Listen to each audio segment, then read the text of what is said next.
welcome back. I'm Fit by J.Lee. Welcome back to my kitchen. Today we are going to be making some delicious gluten-free, sugar-free brownies. They're very similar to the chocolate chip cookies that I've made before here on this channel. This is kind of just like my go-to base if I want something sweet that's not super guilty. Whatever. Let's get into what we're gonna need for today's little cooking adventure. You're gonna need a bowl to mix things in, a 1 cup measuring cup, and a 1/2 cup measuring cup. Masher, you can also use a fork if you don't have a masher like this one.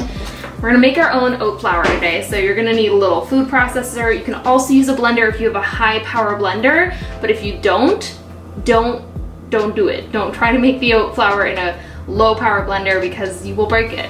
I know from experience. It was a very sad day. You're also gonna need 8x8 pan and some parchment paper.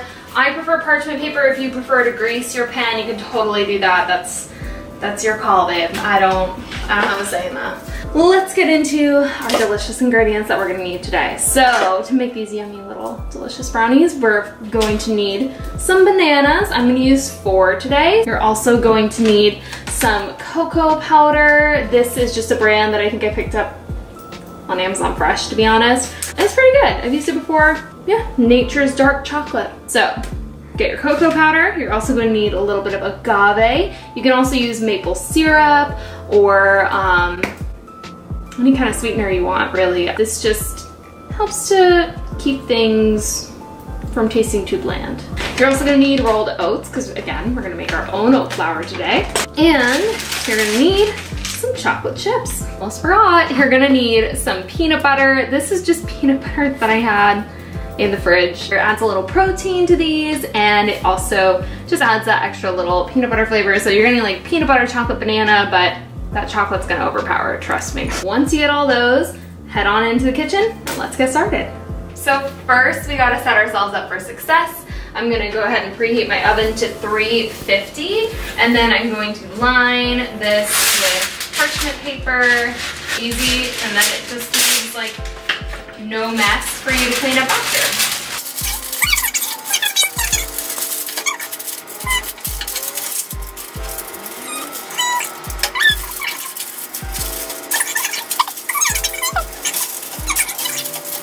Lined, moving on. We're gonna start by mashing these bananas. I'm using 4, and they're actually pretty green. They're a little bit more new than I would prefer to use for one of these recipes. I usually kind of like go by the banana bread rule where you're supposed to wait until they're pretty used up, but because I only went to the store yesterday, they're a little new, and that's fine. So now we're gonna mash these. This is also a great way, if you're feeling a little frustrated, you just mash up some bananas. So here we are with our lovely mushy bananas. Set that aside, leave it for later. We're gonna now make our oat flour. When making oat flour for things like this, my rule of thumb is 1 cup of oats for every 2 bananas. For these brownies, I know when we made the cookies, I said to leave it a little chunky, but for the brownies, we do want to make it more like that flour consistency, so we're gonna grind it until it's pretty completely. So I just like to make sure that it is that nice floury consistency, so you can see it's pretty well ground up. And we're gonna add this to our little mix down here. So mixing in my oats with my bananas. So now the consistency is gonna be pretty tough, like sticky, tacky, right? But don't worry, because we're gonna add stuff in that's gonna make it a little bit smoother. Next, we're gonna add peanut butter. Oh, oven's ready. I'm eyeballing it, as per usual. Okay, I'm gonna add a little bit more. For the brownies, we want them to be fudgy, like gooey. The peanut butter helps with that. So I'm gonna say that's about like a 1/2 cup of peanut butter. All right, mixing all this in. I'm gonna try and like evenly distribute the peanut butter throughout the oats and the banana. Cool. So again, it's pretty sticky, it's pretty tacky. Not in that it's out of fashion, in that it's sticky. So now I'm gonna add my agave sweetener. I'm just gonna kind of like drizzle a little bit on there. I might add a little bit more.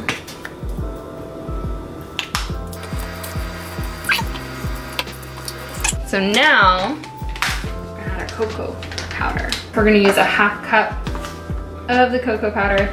This I am measuring, so I don't wanna use too much. It's a 1/2 cup added to that. And we're gonna mix her in. She's pretty messy, damn. Yeah, you can see already how it's changed color quite a bit. So it's looking a little more like brownie color. I might just be fun and add an extra little scoop of, that's more the color that I wanted. Dark chocolatey.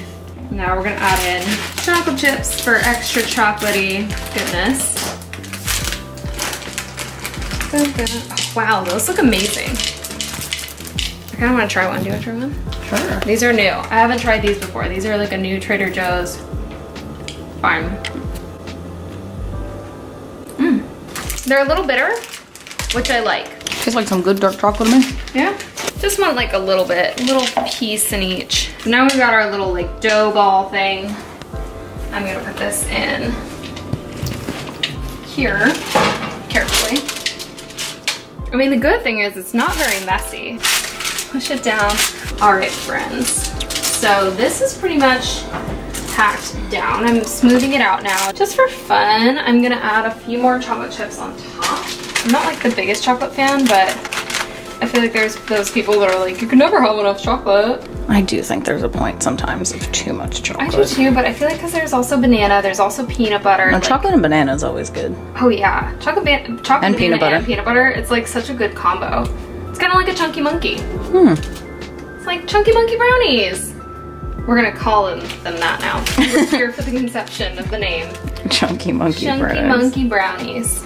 Let's get this guy in the oven. I'm gonna put him in here for 20 minutes. Now remember, because this isn't gonna rise, there's no baking soda in it, there's no flour, it's not gonna rise at all. So it's gonna stay pretty much the shape that you put it in there. So now, because I'm so productive, I'm gonna clean up while we wait for that, and then we can just enjoy. All right, so buzzer is off. Let's go ahead and take these out. They look great. So now we're gonna let them cool for a little bit, and then you can keep these in the fridge for the best results. You wanna make sure that you refrigerate them. Don't just leave them out on the counter because they will get a little moldy, but they also taste a little fudgier when you leave them in the fridge, so just a better option to do that. So I'm gonna let these cool for a bit, and then I'll take them out and we will give them a try. Brownies, well, brownies. Let's try them. Let's see how they go. I don't hate it. I don't hate it. I really like it. Like really chocolatey. Yes. I do taste the peanut butter. Yes, it has kind of, maybe that's what it is. That like, you know, when you eat peanut butter and you're like, yeah. I got that feel. Okay, I do feel like I need water. I'm like, we didn't even pair a drink with today's. We had coffee before, but yeah. Well, because that probably tastes good with it. Yeah. It's like a little breakfast pastry. I'm enjoying it. If you give this a try, please comment below. Leave us a little chocolate emoji down in the comment section. Don't forget to hit that subscribe button and let us know if you want to see more videos like this or any other kind of recipe that you want to see. Let us know. And if you try this recipe at home and you add a little something to it, please let us know. We love to see it. It really helps us out if you throw us a thumbs up if you like this video. So do that, and we love you, girls. Love you. Love ya.